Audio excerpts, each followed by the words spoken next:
మరి కాసేపట్లో సినీ నటి జత్వాని విజయవాడ సిపి ముందుకు రానున్నారు. తనకు జరిగిన అన్యాయంపై ఆమె సిపికి ఫిర్యాదు చేయనున్నారు.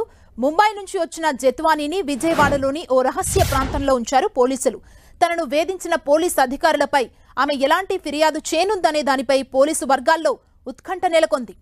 గత ప్రభుత్వ పెద్దలు పోలీసు అధికారులపై జత్వాని ఆరోపణలు చేస్తున్నారు.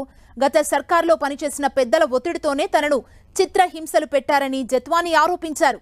ముంబై నుంచి తీసుకొచ్చి చిత్రహింసలు పెట్టారని తెలిపారు. దీంతో ఐపీఎస్ అధికారులు కాంతి రాణా, విశాల్ గున్ని చుట్టూ ఉచ్చు బిగుస్తోంది.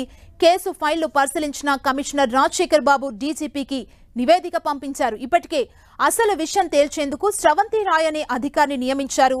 4 రోజుల్లో ఆమె నివేదిక ఇవ్వనున్నారు. జత్వానీపై విజయవాడ పోలీసులు నమోదు చేసిన కేసులోని లోతును కూడా విచారణ అధికారులు పరిశీలించనున్నారు. ఫిర్యాదు వచ్చిన వెంటనే కేసు నమోదు చేసి అప్పుడే దర్యాప్తు పూర్తి చేసి మర్నాడే ముంబై వెళ్లి నిందితుల్ని అరెస్ట్ చేయడంపై అనేక అనుమానాలున్నాయి. ఈ కేసులో అప్పట్లో పోలీసులు 7 సాక్షుల్ని చేర్చారు. వారిని పిలిపించి విచారణ అధికారి వివరాలు రాబట్టనున్నారు. విజయవాడలోని జిల్లా కారాగారంలో జత్వానీతో పాటు ఆమె తల్లిదండ్రులు 42 రోజుల పాటు రిమాండ్లో ఉన్నారు. ఈ సమయంలో పోలీసు ఉన్నతాధికారులు జైలుకొచ్చి ముంబైలో కేసు వాపస్ తీసుకోవాలని ఒత్తిడి చేసినట్లు ఆరోపణలొచ్చాయి. ఈ నేపథ్యంలో కారాగారంలోని సీసీ కెమెరా దృశ్యాలను కూడా పరిశీలించే అవకాశం ఉంది.